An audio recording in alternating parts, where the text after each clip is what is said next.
자, 봅시다. 그럼 이제 리마인드 하는 거 리뷰해 봅시다. 그럼 우리가 3회차 부분에 우리가 배운 것들의 내용을 한 번 더 쫙 보자는 얘기예요. 마무리합시다. 첫 번째 봐봐요.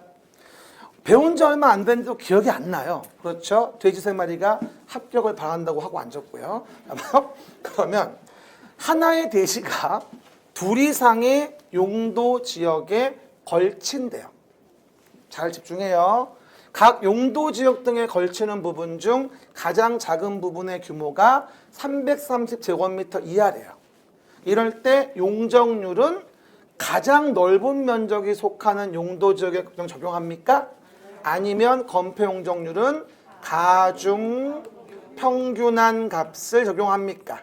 가중 평균한 값을 적용한다라고 이해하시면 돼요. 그렇죠? 나는 어떻게 본다면 마지막에 이게 활용 점정이야. 이거 딱 눈에 들어와야 되는 거니까 기억하시고요. 두 번째부터는 뭐예요? 지구 단위 계획과 관련된 부분이죠. 그러면 지구 단위 계획 구역으로 지정하여야 한다예요. 24페이지 왼쪽 밑에 있는데 하여야 한다인데 해제란 말이 보이니까 이 말은 시가와 조정구역 공원에서 해제가 되어지는 부분이 30만 제곱미터 이상이면 뭐라고요? 시가와 조정구역과 공원에서 해제되는 부분이 30만 제곱미터 이상이면 지정하여야 하는 거예요. 아셨죠? 그림책 24페이지 왼쪽 맨 밑에 있어요. 그 다음에 3번은 뭐예요? 지구 단위 계획에 반드시 포함돼야 하는 거. 그림책 24페이지 오른쪽 끝에 있죠. 그렇죠? 이제 위치 기억나죠? 그럼 반드시 밥상에 반드시 들어가야 되는 거 기반시설의 배치와 규모, 건축물의 뭐가 되죠? 용도 제한, 그 다음에 건폐율과 또는 용적률에 대한 부분, 높이의 최고 최저 한도는 반드시 포함돼야 하는 밥과 김치다. 그렇게 이해해 보십니다. 그 다음에 이번 신설된 거 역세권 복합용도 개발형. 시작. 역세권 복합용도 개발형에 대한 부분이 준주거지역에 있을 때 특례가 1월 26일 날 신설된 거. 4월 27일부터 시행되고 있는데 어쨌건 건축물 건축하는 자가 대지의 일부를 공공시설 부지라는 것 등으로 제공을 했대요. 그러면 이런 경우 지구 단위 계획으로 용적률을 140% 범위 내로 완화 적용할 수 있다는 거예요. 그러니까 준주거 지역에 대한 부분의 용적률이 500%니까 1.4배를 완화한다면 700%까지는 갈 수가 있다는 얘기예요. 역세권 복합용도 개발형에 대한 부분에 대해서 아까 얘기했었죠. 외워야 할 건 140%. 그렇죠? 요거고요. 5번입니다. 준주거 지역인데 역세권 복합용도에 대한 부분의 지구 단위 계획구역입니다. 그러면 공동주택의 채광을 위한 확보에 대해서 높이 제한을 200% 이내에서 완화 적용할 수 있다. 이것도 역세권 복합용도 개발형으로 새로 들어온 지문이 되어지겠죠. 5점. 그다음 또 하나, 계획관리 지역에는 아파트 연립이 허용됩니다. 계획관리 지역이 아닌 개발진흥지구 일대가 아파트 연립이 허용되지 않는 거죠. 요 지문은 계획관리지역으로서 이게 X예요. 계획관리지역이라면 아파트 연립이 허용되거든요. 계획관리지역이 아닌 곳일 때 개발진흥지구에 아파트 연립을 허용하지 않는다는 얘기죠. 그거 주의하시고요. 그래서 계획관리지역으로서 개발진흥지구의 지구단위 계획구역에 대해서는 공동주택 중 아파트 연립을 허용하지 아니한다. 계획관리지역이면 가능합니다. 계획관리지역이 아닌 개발진흥지구일 때 안 되는 거지. 아셨죠? 그거 주의하시고. 그 다음에 요번에 실효와 관련된 것도 굉장히 중요하죠. 지구 단위 계획을 만들었는데 사업에 대한 공사의 착수에 대한 기간이 5년 내 안 했으면 5년 되는 날 다음 날에 지구 단위 계획은 효력을 잃어요. 즉 구역이 아니에요. 그렇죠? 지구 단위 계획에서 사업 착수예요. 봐봐요. 구역에서 계획이면 3년, 계획에서 사업 착수면 5년. 지금은 지구 단위 계획에서 시작. 지구 단위 계획에서 사업 착수에 대한 부분을 얘기하는 것이기 때문에 지구 단위 계획구역에서 건너뛰면 안 됩니다. 그렇죠? 구역이 아니에요. 지구 단위 계획의 결정고시가 되고 나서 5년 내에 사업 착수 안 하면 5년 된 다음 날 지구 단위 계획은 잃는 거예요. 건너뛴 거니까 실수하시면 안 돼요. 그렇죠? 속지 마시고 한 번 더. 구역에서 계획이면 3년, 계획에서 사업 착수 5년. 가끔은 아는 건가? 이러다가도 중간중간 뭘 잘못 얘기하면 눈빛이 바뀌어요. 그럼 아는 건데? 이런 것 같기도 하고 잘 모르겠어요. 혹시 여러분 스파이 아니에요? 제 실체를 걸리면 안 되는 아마 그 정도 이해해 보시고 있어요. 사실 내가 스파이예요. 아마 그 정도. 한번 봐봅시다. 도시관리 계획으로 결정해야 한다고 나오죠.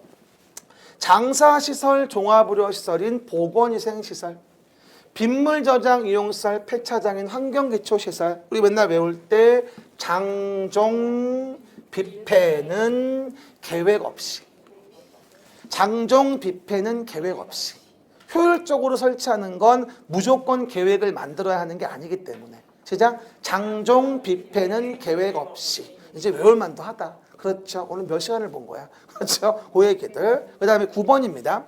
공동구의 비용 문제를 물어봤는데 꼭 비용이 나오면 설치인지 관리인지를 봐야 돼요.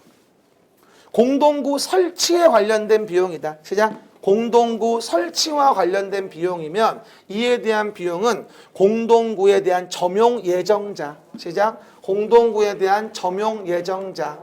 점용 예정자와 사업 시행자.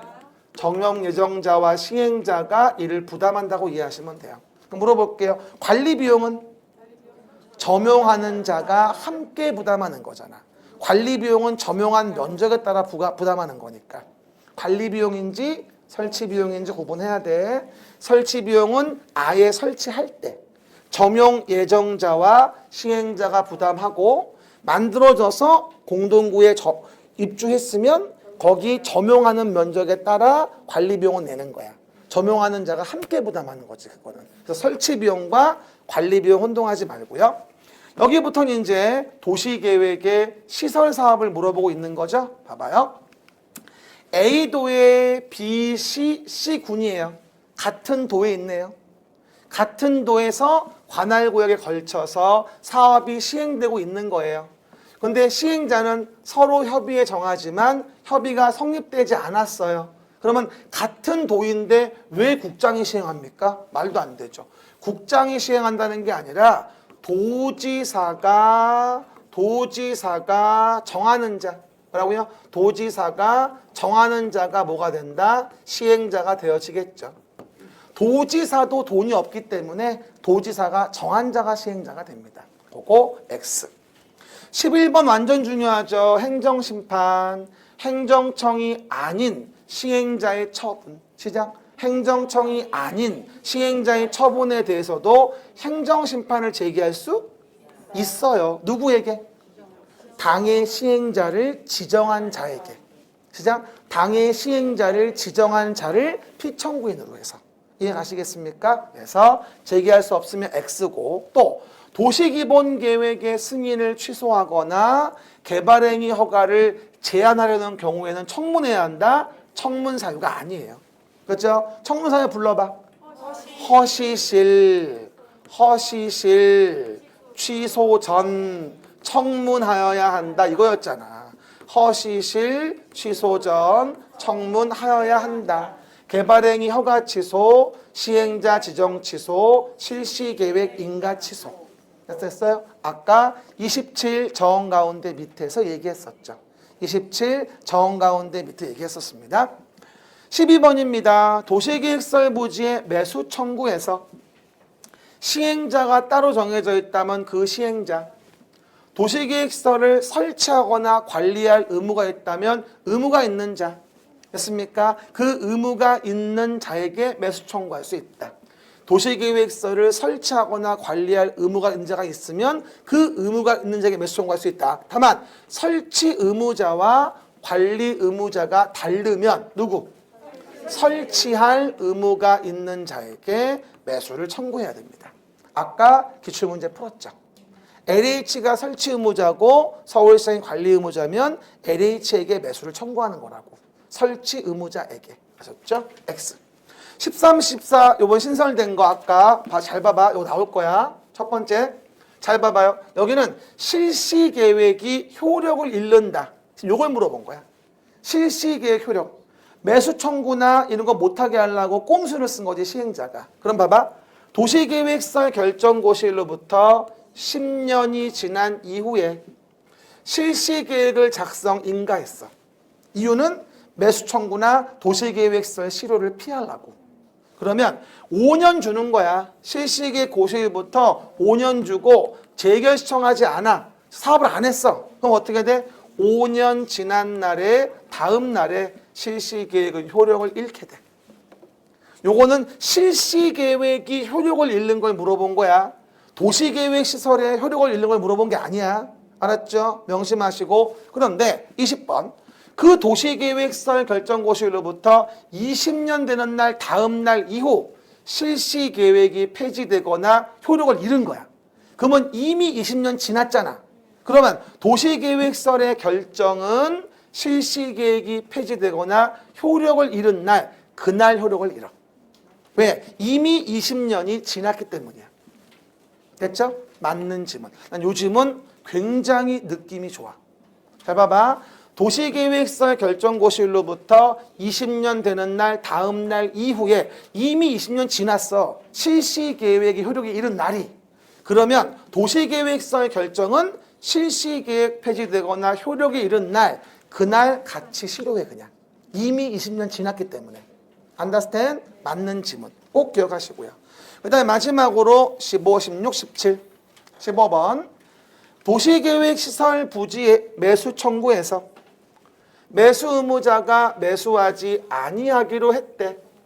그러면 토지 소유자는 뭐하죠? 허가받아 뭘 설치할 수 있어? 3층 이하의 단독주택, 1종 근린생활시설, 2종 근린생활시설을 허가받아 설치할 수 있다. 하지만 2종 근린생활시설 중 뭐는 제외한다? 단란주점, 안마시술소, 노래연습장, 다중생활시설은 제외한다. 주마연생은 제외한다. 시작. 주마연생은 제외한다. 그 다음에 16번 공익사업의 인정시기. 도시계획설 사업의 시행자는 사업에 필요한 토지, 건물, 정착물, 시작. 정착물, 소유권 외의 권리를 강제로 수용한다거나 사용할 수 있다. 그럴 때 공익사업의 인정 시기는 어디 때? 실시계획을 고시한 때. 여기 실시계획 고시 있다면 공익사업 인정을 받았던 걸로 보는 거예요. 실시계획 고시가 있었을 때가 공익사업의 인정을 간주하는 시기. 됐습니다. 그 다음에 타인의 토지를 재료 적치장 등으로 일시 사용. 장애물을 변경 제거합니다. 이거 적극적 출입이야, 일반적 출입이야? 적극적 출입이야. 그러면 소유자, 점유자, 관리인에게 동의를 받는 게 먼저야. 이 지문 나오면 자꾸 허가받는다고 얘기를 해. 아니, 소유자가 허가권자야? 말도 안 되지. 동의를 받는 거야. 이건 적극적 출입이니까. 그리고 적극적 출입이니까 3일 전까지만 알려주면 돼. 7일 전이 아니라 3일 전이야.